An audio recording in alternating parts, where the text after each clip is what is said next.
반갑습니다. 반갑습니다. 오늘이 2022년 10월 27일? 예, 오늘이 10월 달이 다 가네요. 자, 그래서 오늘 저희가 살펴볼 것은 익산성지, 익산총부에 깃들어 있는 소태산 대종사의 법설 순례를 한번 해보자. 해서 제가 지금 정리해 놓은 거예요, 이게요. 다음에는 이곳에 가면은 대종사님 법문을 좀 이 내용을 한 번 정도 읽어볼 수 있는, 다는 못 읽으니까 한두 편씩이라도 읽어봤으면 좋겠습니다.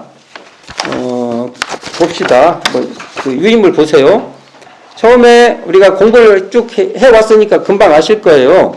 총부 정문 쪽, 정문이라면 정문이 처음에는 아마 도치원 앞에를 정문으로 삼았을 것이고, 그 다음에는 청하원이 있는 지금 그쪽, 청하원하고 지금 교정원 구간, 재정산업부 있는 그쪽을 정문으로 삼다가, 나중에 이제 지금 우리가 알고 있는 정문 있죠? 이렇게 되죠. 그래서 여기서 정문이라고 하면 대충 어디?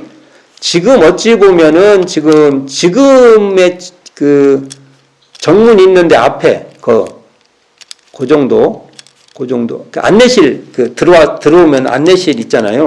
그 앞에 정도로 보는 게 좋은데, 이 정문에 오시면 최소한 전망품 4장, 익산총부 건설해 놓고 이곳이 어떤 곳입니까? 할 때 이것을 못자리판으로, 이해하는 거죠. 그 다음에 실시품 21장에 보면은 어린아이하고 약속했다가 지나가시다가 다시 종법실에 가셔서, 과자 같은 거 챙겨 오셔서 이렇게 준 거.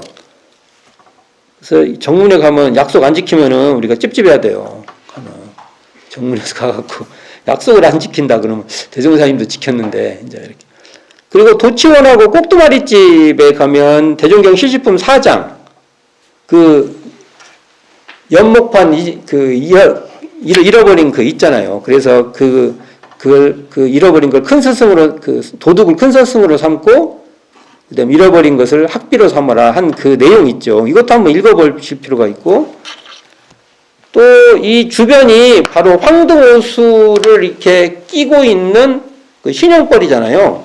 그리고 건너편에 배산도 있고, 요런 지명이 대종경 불지품 19장을 보면 나와요.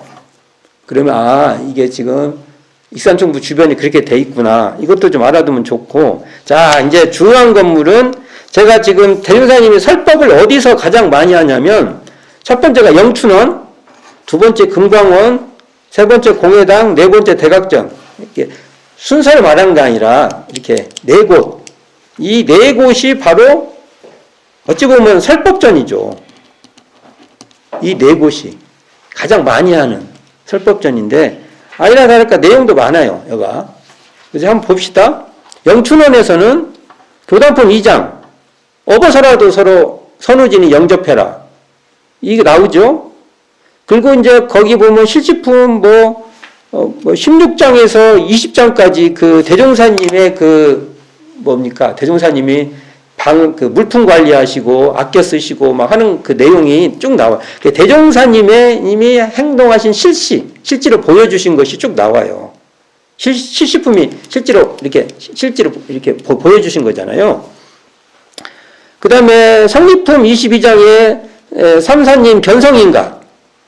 이 장소도 영춘원이, 영춘원에 가면은 견성인가 교단 최초입니다. 이게 시작이고 끝이에요. 다음부터 이렇게 공개적으로 안 해요. 그 다음에 영춘원 이게 바라보는 쪽에서 왼쪽 방에서 원산 서대원 선생님이 이렇게 담비 사건이 일어나죠. 이게 팔을 끄는 장소는 금강원 앞에 텐마루 있는데요. 금강원 가면 텐마루가 있어요. 텐마루에서 살려는데 불러서 이제 말씀하시죠. 몸의 소중함, 몸이 자산이다. 이 이야기가 거기서 했다고 합니다. 그 다음에 천도품 8장 방이 있잖아요. 이렇게 방이. 그럼 아이가 이곳에서 이곳으로 건너가잖아요. 그것을 비유해서서 그 생사 원리나 천도 이야기를 하신 거, 그리고 또 조실, 그 종법실 앞에 지키는 개의 책임, 개는 짓는 게 책임인데 우리들도 책임이 있다. 근데 책임은 우리한테는 마음이 중치적 책임이고 이 마음 공부 잘하는 게 우리 큰 책임이 있는 거죠. 그리고 지도자가 큰 책임이 있다. 뭐 이런 얘기. 그 다음에 여기에서 대종사님께서 마지막에 정전을 감수하잖아요. 그래서 이렇게 지우개로 이렇게 지워서 나중에 보면은 지우개똥 이만큼 쌓여 있었다. 그런 것들도 이 영춘원과 종법실, 영춘원 종법실, 영춘원을 종법실이라고도 합니다. 그러니까 제가 그냥 이어서 그냥 영춘원 종법실 이렇게 많이 쓰는데 이곳에 이런 법설이 있어. 그러면 이 중에 하나라도 우리가 이곳에서 이게 대종사님 법설 순례를 특히 대종경에 나와 있는 법설 순례를 할 필요가 있다. 금강원 진짜 많아요. 금강원을 그래서 설법전이라고 많이 합니다. 금강원이 최초로 대종사님 단독 거주처예요. 총부에서. 이게 대종사님이 최초로 기와집에서 하셨습니다. 이곳에서 많이 합니다. 전망품 6장. 이곳에서 한 것은 아닌데 이게 금강원이니까 금강산과 그 주인하고 그 관련성이 깊어서 넣어놓은 거예요. 전망품 6장. 그 다음에 20장, 전망품 20장, 오는 세상의 인심. 또 교의품 28장, 선후본말을 알라. 여기서 뭐냐면 선후가 뭐냐면은 마음 공부를 해놓으면 이게 근본적 공부가 된다. 그리고 우리 요원품에 보면은 마음 공부를 해놓으면 한시도 떨어지지 않고 한시도 사용을 계속한다. 그 말씀 나오지. 이거 연관되신 법설이에요. 이것도 금강원에서 하신 거고요. 사람이 모든 것을 만나면 소리가 난다. 이게 교단품 5장 내용 있죠. 이건 뭐냐면 우리가 만나서 보은하면 보은의 소리가 나오고 배은하면 배은의 소리가 나오고 그런 말이에요. 이게 쇠가 만나면 쇠소리가 나고 뭐 그런 얘기가 결국은 그런 얘기죠. 그 다음에 인도품 25장 남을 공경하면 내가 서리라. 이런 제목의 인도품 25장. 그 다음에 인도품 26장 영원한 강자가 진짜 영원한 강자가 되는 길. 그 다음에 인도품 35장에 나무 시비를 보아서 나의 시비는 깨칠지언정 그 그름을 드러내지 말라. 이것도 여기서 하신 말이고 인도품 33장에 정회심 그 성당 있잖아요. 성당 하나가 별거 아닌 것 같아도 잘못하면 그게 그러니까 다 위력이 있는 거잖아요. 그러니까 모든 것에 경외심을 가져라. 이 이야기도 이런 법설이 다 어디서? 금강원에서 하신 것이다. 예. 금강원에서 이걸 잘 하시기를 부탁드리고 공회당 진짜 공회당은 말 그대로 이 공회당을 뭐라고 하냐면 대방이라고 써요. 대방이 뭐예요? 큰방 그리고 대방 설법전 이렇게 되어 있습니다. 다른 데는 설법전이라는 건 하지만 대방은 안 붙였어요. 이게 공회당이 그만큼 우리의 집회장이었다는 거예요. 대방 큰 곳이라는 소리예요. 이게 지금 교의품 17장 진정리화가 신고 후 감흥되는 것을 물어요. 그러니까 거기에 대해서 답변을 하시는 거. 또 여기서 하신 거고 그 다음에 29, 30장 나는 용신법을 가르치노라. 그 유명한 말씀 있죠. 여기도 공회당에서 하는 것이고 수행품 19장 좌선에 대한 법문. 권동화하고 문담하는 좌선에 대한 법문이 있어요. 여기서 하시는 거예요. 그래서 저는 공회당에서 좌선하고 이 수행품 17장을 봉독해보는 건 진짜 좋은 거라고 생각합니다. 그리고 이것도 대종경보다는 원문을 그 처음에 기록되어 있던 것을 봉독하면 너무 좋을 거예요. 그 다음에 또 수행품 17장에 일심으로 선망경 양도신 교무님이 질문하잖아요. 바느질과 약 다리는 걸 하다 본 게 바느질을 하려고 하면 약을 태워 먹고 약을 안 태우려니까 바느질이 제대로 안 되고 그러면 두 가지를 동시에 하려니까 이심 두 마음이 되잖아요. 그럼 어떻게 하는 것이 1심입니까? 이 일에 끌리지 않고 저 일에 끌리지 않아야 되는데 이 질문에 대해서 대종사님께서 공회당이 다 모여있는 데서 설법을 하시는 거예요. 그것도 있고요. 그 다음에 수행품 22장. 경전이 많으면은 도리어 사람을 미혹하게 한다.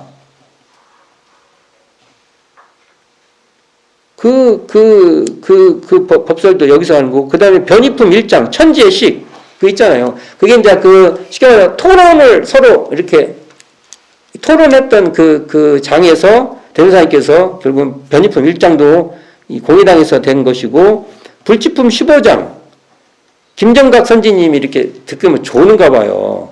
그러니까 그냥 졸고 있는 거 보기가 물소 같다 하는데, 물소가 밉나?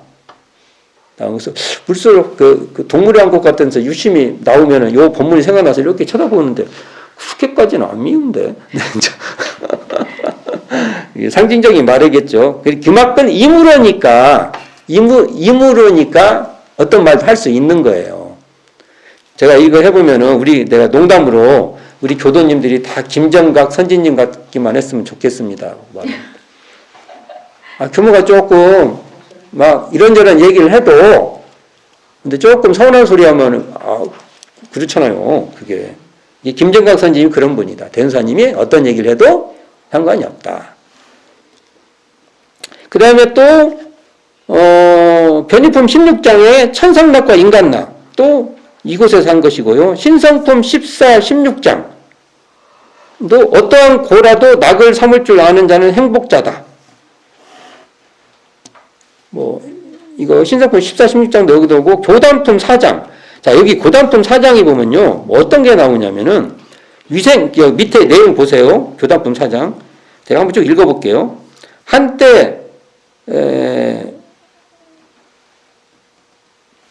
종사주 대종사님 여러 선도에게 일러 가라사대 대범 사람들 중에 대부분은 특성이 몇 가지씩 갖고 있으니 이 특성을 간단히 말하면 특별한 성질을 말함이니라. 다시 알기 쉽게 말하면 이 세상 허다한 법 가운데 자기가 철저한 각성과 이해가 있는 법이라든지 혹은 자기의 의견으로 세워놓은 법은 잠시라도 잊지 않고 시시로 챙겨서 실행하는 성질이 자 이거 중요합니다. 예를 들어 말하면 일지가 누구는 정일지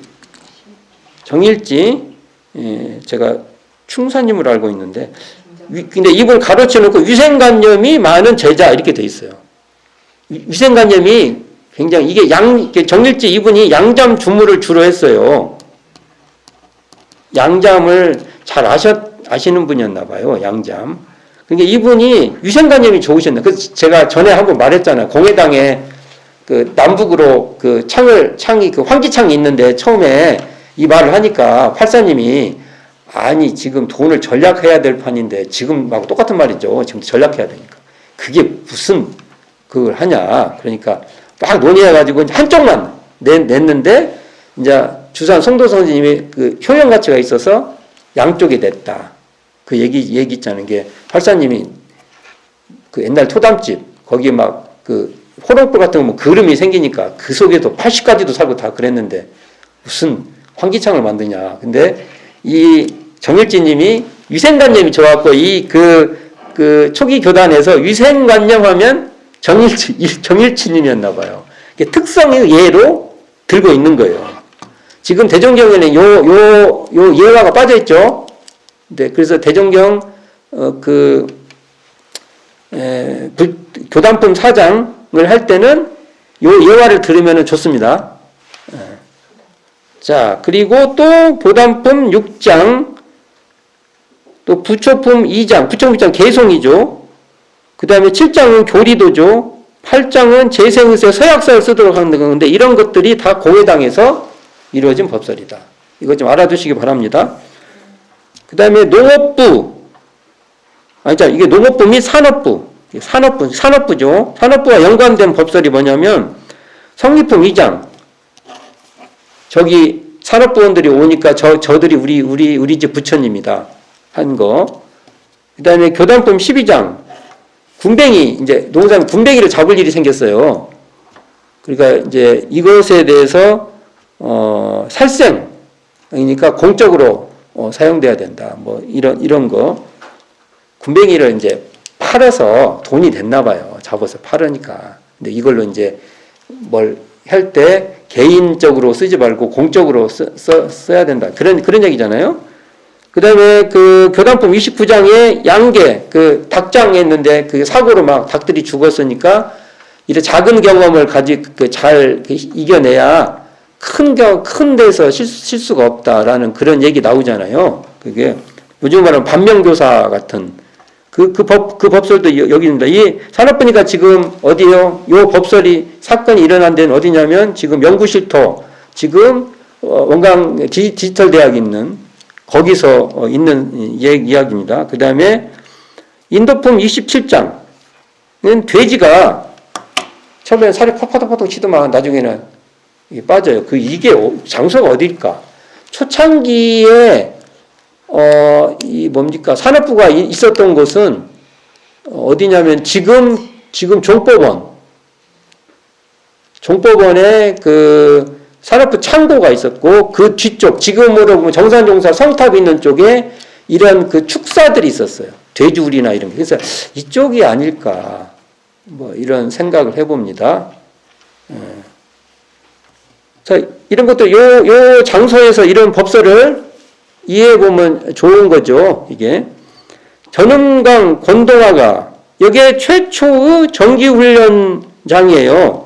그래서 우리 보면 원불교 교사 훈련법의 발표와 실시 이걸 읽어보면 좋은 그 장소에서 읽어보면 좋겠다.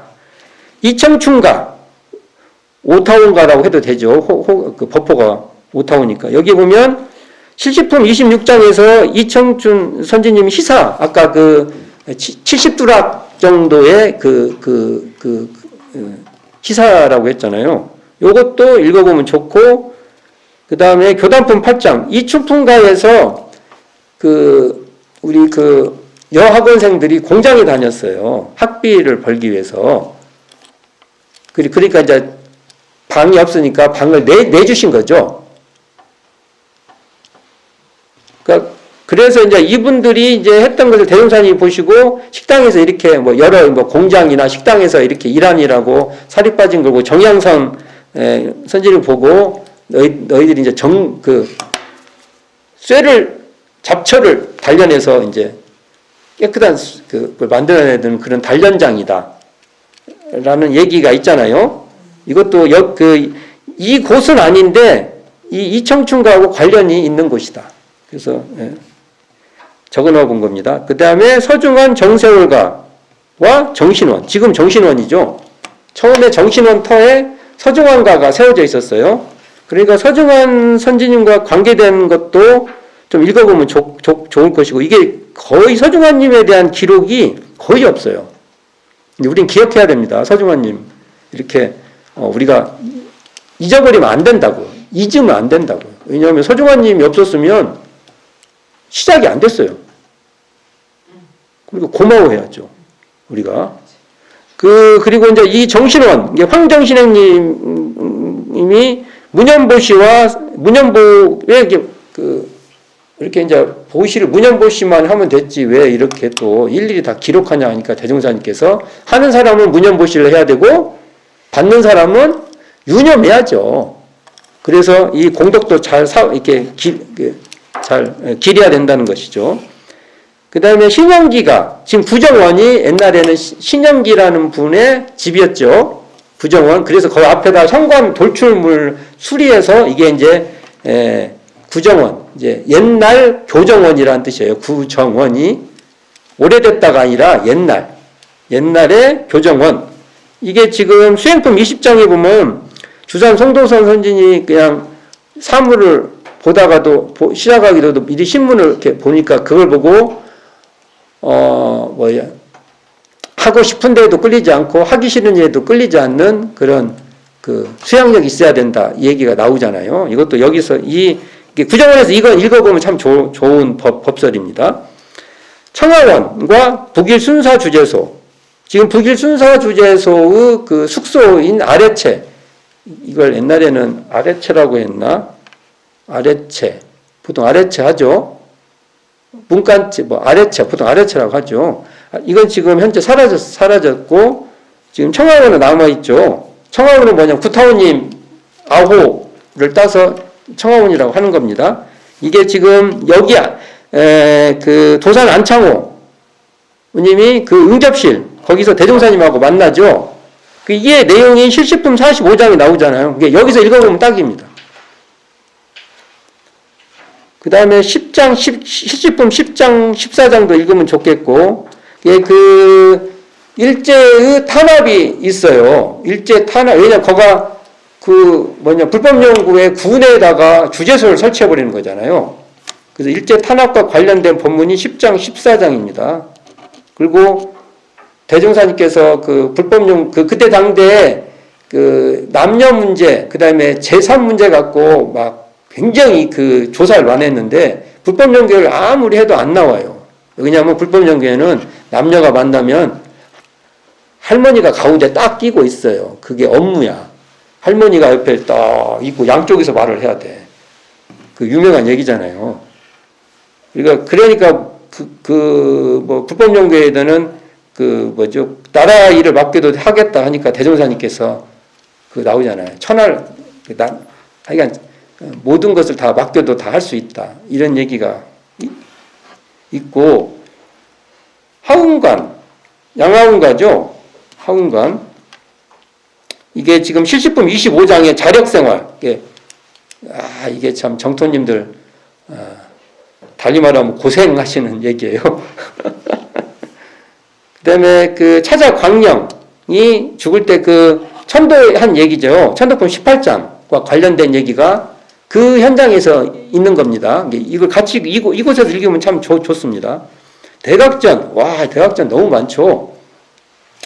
전만풍 29장, 춤추고 절하는 책임. 꼭 여기서만 있는 건 아닌데, 예를 들어서 공회당에서도 하셨고 그러죠. 그런데 어떤 분은 막 춤추고 절하고 이런 책임이 있다. 큰 회상을 열면 그런 역할을 맡아 있다. 이게 연관된 본문입니다.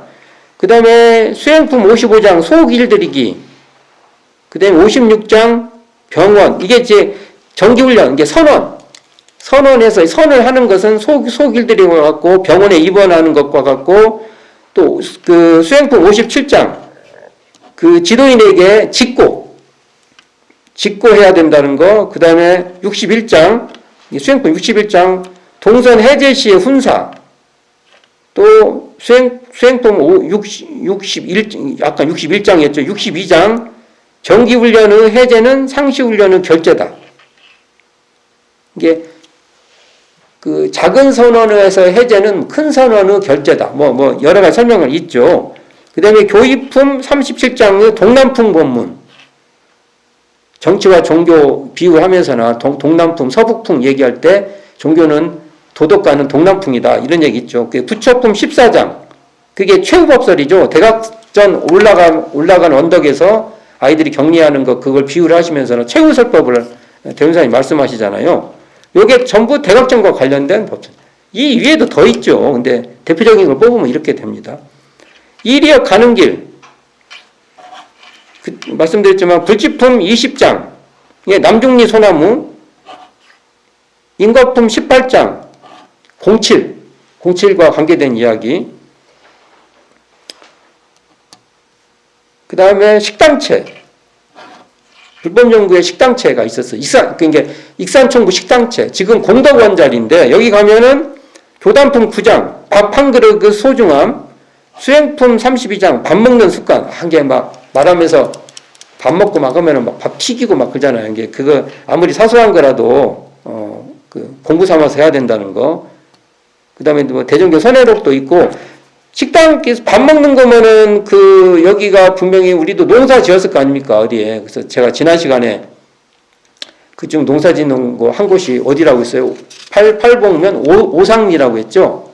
근데 그 위치가 제가 오양교당이라고 했죠? 오양교당. 근데 어디라고요? 동영교당. 하나로 길이는 동영교당입니다. 이게 사람이 말을 많이 하다 보면은 이렇게 헛나옵니다. 동영교당으로 아시면 좋겠습니다. 자, 그리고 우리가 마지막으로 송대 할 때 공동 추력을 막 해요. 대종사님께서 대중 추력을, 대중들을 추력해서 그 건축을 했는데, 이 하시면서나 영육상전 얘기하십니다. 그것도 지금 실시품 43장에 등장하는데, 이런 법서들도 잘, 그 현장에서 읽어보면 좋겠습니다. 이것은 제가 위치가 비교적 좀 파악이 되는 데를 뽑아본 것이고, 그 외에도 총국 군에 근데 이제 위치 파악이 잘 안 되는 곳은 이제 빠진 거죠. 왜냐면 그 안에 대명사 하신 말 대부분이 그 안에서 하시는 게 많죠. 그러나 위치가 파악되는 것은 최소한 그곳에서 한번 이렇게 이 본문을 봉독해 보는 것은 큰 어떤 어찌 보면 법을 읽는 즐거움도 될 것이니까 익산 성지에 깃들어 있는 소태산 대종사의 법서를 따라서 순례할 수 있는 저희들의 순례도 한번 됐으면 좋겠다. 이런 의미를 한번 말씀을 드려봤습니다. 자, 수고하셨습니다.